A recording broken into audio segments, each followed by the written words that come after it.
नमस्कार, मैं प्रभात प्रियदर्शी आप सभी का मेरे YouTube चैनल प्रियदर्शी आईएएस में स्वागत है। आज मैं आप सभी के लिए एक नया टॉपिक लेकर के आया हूँ जिसका नाम है रेपो रेट। रेपो रेट, ठीक है। ये भारतीय अर्थव्यवस्था, इंडियन इकोनॉमी का एक टॉपिक है।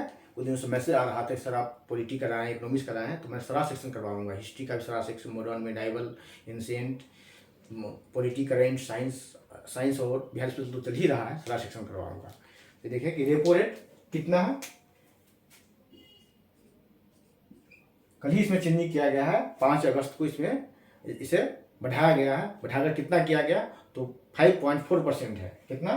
5.4%। 5.4% कितना बढ़ाया गया है? 0.5% बढ़ाया गया है। बढ़ाया गया कितना से? तो 4.9% से, ठीक है, 9% से बढ़ाया गया। कितना हो गया? 5.4%। यह रेपो रेट है। अब जाने कि रेपो रेट क्या होता है, रेपो रेट कौन जारी करता है, रेपो रेट का इम्पैक्ट क्या पड़ता है भारतीय इकोनॉमी पे, भारतीय अर्थव्यवस्था पर, मार्केट पे क्या इम्पैक्ट पड़ता है। तो रेपो रेट वह रेट है जिस पर आरबीआई वाणिज्यिक बैंकों को अल्पकालीन ऋण देता है, ठीक है।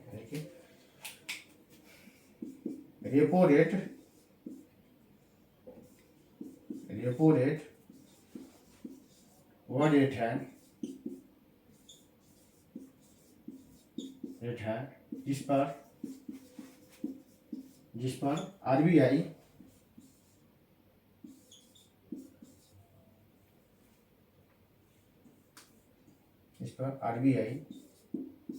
आरबीआई कमर्शियल बैंकों को, वाणिज्यिक बैंकों को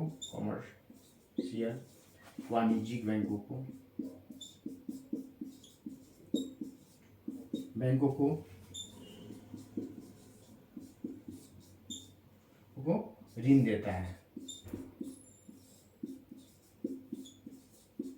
ठीक है।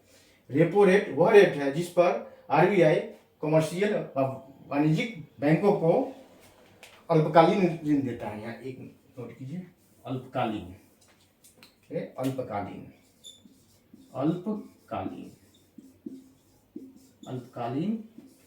ऋण देता है,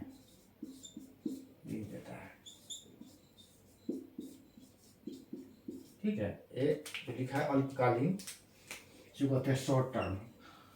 और लॉन्ग टर्म में जब दिया आता है वो कहलाता है बैंक रेट। और शॉर्ट टर्म में दिया आता है रेपो रेट, दिया आता है शॉर्ट टर्म में दिया आता है, अल्पकालीन में दिया आता है, कम समय के लिए दिया आता है। और लॉन्ग टर्म, दीर्घकालीन, अधिक समय के लिए दिया आता है तो होता है बैंक रेट, ठीक है।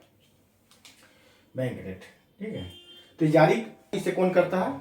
इसे जारी करता आरबीआई। कौन जारी करता है? कौन जारी करता है? कौन जारी करता है?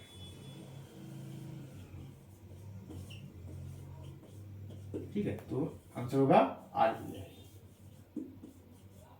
आरबीआई के अंदर क्या होता है? मॉनेटरी पॉलिसी होता है, मॉनेटरी पॉलिसी कमेटी। कौन? मॉनेटरी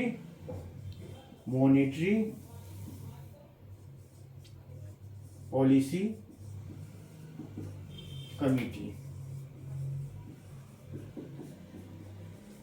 ठीक है। ये 6 मेंबर्स होते हैं। कितने मेंबर्स? 6 मेंबर्स,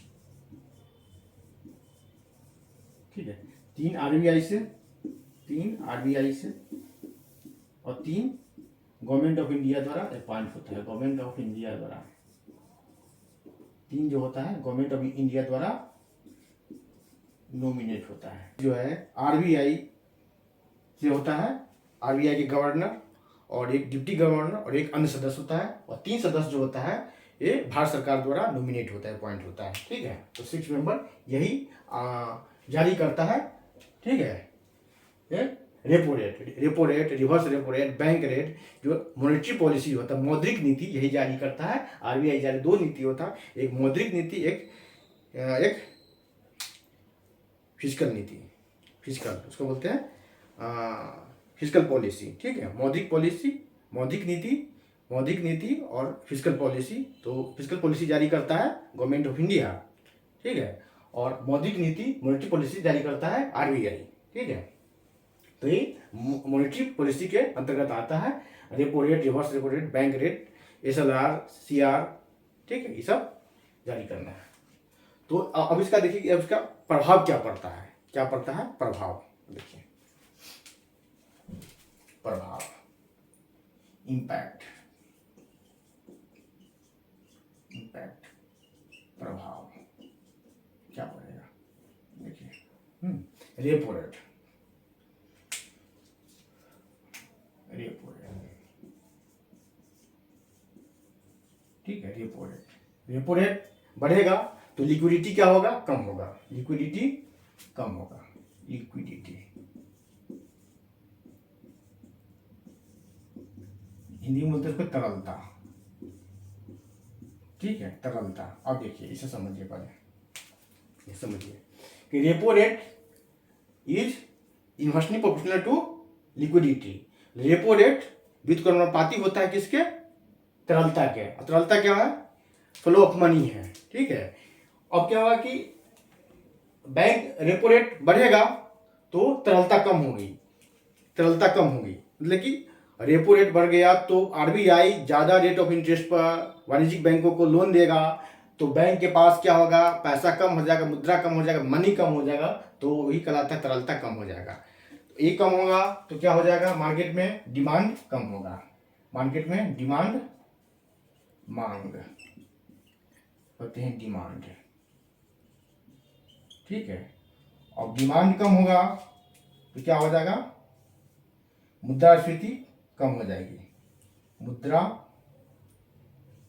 मुद्रास्फीति होते हैं इन्फ्लेशन, इन्फ्लेशन, इन्फ्लेशन, ठीक है। अब देखिए रेपो रेट बढ़ेगा तो लिक्विडिटी कम होगा, तरलता कम होगी। तरलता मतलब फ्लो ऑफ मनी, मार्केट में मनी, तो फ्लो ऑफ मनी कम होगा तो मांग कम होगा, डिमांड कम होगा, डिमांड कम होगा तो मुद्रास्फीति, इन्फ्लेशन मतलब महंगाई की दर कम होगी। मेन फंडा यही है कि इसको बढ़ाने घटाने क्या है कि महंगाई को कम करना। रेपो रेट बढ़ा करके महंगाई को कम किया जाता है, महंगाई ज़्यादा तो महंगाई को कम किया जाता है। जब जब रिसेशन आता है, मंदी आता है, तो उस समय क्या जाता है, रेपो रेट को कम किया जाता है। अभी महंगाई है तो रेपो रेट को बढ़ाया गया है, तो लिक्विडिटी, तरलता कम होगी, तरलता कम होगी, लोगों के पास पैसे कम होंगे तो मांग कम होगा, डिमांड कम होगा, डिमांड कम होगा तो मुद्रास्फीति, महंगाई कम होगा, ठीक है। तो इससे क्या हो जाएगा, अब लोग क्या होगा कि मतलब कम लोन लेंगे, लोग हतोत्साहित होंगे लोन लेने से, क्योंकि आरबीआई ही अधिक महंगा लोन दे रहा है किसे, वाणिज्यिक बैंकों को, कमर्शियल बैंकों को, तो कमर्शियल बैंक भी तो उसे महंगा लोन ही देगा ना, और वो अधिक रेट पे पैसा उठा रहा है आरबीआई से। तो कमर्शियल बैंक जैसे सेंट्रल बैंक हो गया, एसबीआई हो गया, इस तरह के जो कमर्शियल बैंक है, तो वो अपने ग्राहक को अधिक रेट पर लोन देगा, महंगा लोन देगा, क्योंकि महंगा लोन खुद आरबीआई से ले रहा है, तो ये भी ग्राहक को महंगा लोन नहीं देगा। इससे आप कोई सामान महंगा खरीदते हैं, कोई दुकानदार सामान महंगा खरीदता है तो भी ग्राहक को महंगा ही बेचता है, कम दाम पर बेचेगा नहीं घाटा लगा करके। तो वाणिज्यिक बैंक, कमर्शियल बैंक खुद आरबीआई से महंगा लोन उठा रहा है, तो कमर्शियल बैंक या वाणिज्यिक बैंक ये भी तो अपने ग्राहकों को महंगा लोन नहीं देगा। जब महंगा लोन देगा तो लोग हतोत्साहित होंगे, लोग लोन कम लेंगे, कार लोन महंगा हो जाएगा, होम लोन महंगा हो जाएगा, तो लोग लोन कम लेंगे, तो लोन कम लेंगे तो क्या होगा, डिमांड कम होगा, पर्सनल लोन कम लेंगे तो क्या होगा इसका, और देखिए क्या हो जाएगा, कार लोन, होम लोन,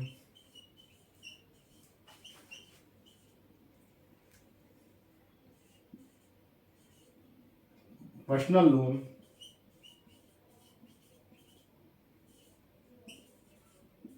क्या हो जाएगा, महंगा हो जाएगा, महंगा हो जाएगा, ठीक है, महंगा हो जाएगा। तो महंगा हो जाएगा तो लोन, लोग बैंकों से कर्जा कम लेंगे, लोन कम लेंगे, तो क्या हो जाएगा, मार्केट में फ्लो ऑफ मनी कम होगा, लिक्विडिटी कम होगा, बहाव कम होगा पैसे का, तो पैसा मार्केट में कम होगा तो डिमांड कम होगा, डिमांड कम होगा तो महंगाई कम होगा। तो क्या है, ये मुद्रास्फीति को कंट्रोल करने के लिए, रेगुलेट करने के लिए, विनियमित करने के लिए एक टूल है, मॉनेटरी पॉलिसी का एक टूल है ये, ठीक है।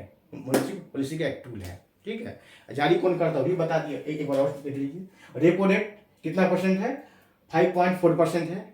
5 अगस्त को इसमें बढ़ाया गया है। 4.9% था, इसमें 0.5% बढ़ा करके 5.4% किया, तो 5.4% कर दिया गया है।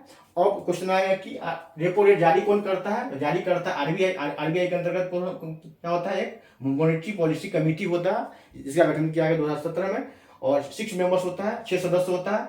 3 आरबीआई के सदस्य होते हैं और 3 सदस्य गवर्नमेंट ऑफ इंडिया की तरफ से होते हैं, ठीक है। और इसमें क्या होता है, सर्वसम्मति से निर्णय लिया आता है। जब निर्णायक मत देने का अधिकार होता है, निर्णायक मत बराबर की स्थिति में,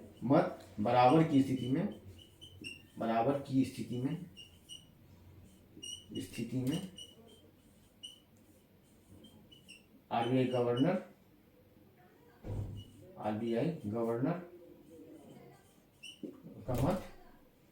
का मत निर्णायक होता है, ठीक है। जब मत बराबर हुआ था, वोटिंग होता है, जब बराबर होता है तो फिर आरबीआई गवर्नर एक वोटिंग करता है, तो वो डिसीजन लिया आता है, ठीक है। तो इतना ही रेपो रेट से। और रिवर्स रेपो रेट इसका उल्टा होता है। जब वाणिज्यिक बैंक अपने कुछ अधिशेष को आरबीआई के पास जमा करता है, जिस पर आरबीआई रेट इंटरेस्ट देता है, तो उसको कहा था रिवर्स रेपो रेट, कहा था। रिवर्स रेपो रेट 3.5% है। कितना है रिवर्स रेपो रेट, 3.35%, ये वर्तमान का रिवर्स रेपो रेट है, ठीक है। तो क्वेश्चन आएगा कि रेपो रेट कितना है, और रेपो रेट कौन जारी करता है, आरबीआई। आरबीआई के अंतर्गत मॉनेटरी पॉलिसी कमेटी होता है, और कितना है और क्या है, इसका क्या इम्पैक्ट पड़ेगा, इस तरह का कौन जारी करता है, इसका इम्पैक्ट क्या होता है, प्रभाव क्या पड़ता है मार्केट पर, भारतीय इकोनॉमी पर, उस तरह कुछ मैंने बता दिया। तो आज इतना ही, फिर अगले वीडियो में मिलते हैं। आप लोग इसे लाइक करें, सब्सक्राइब करें, शेयर करें। धन्यवाद। आज इतना ही।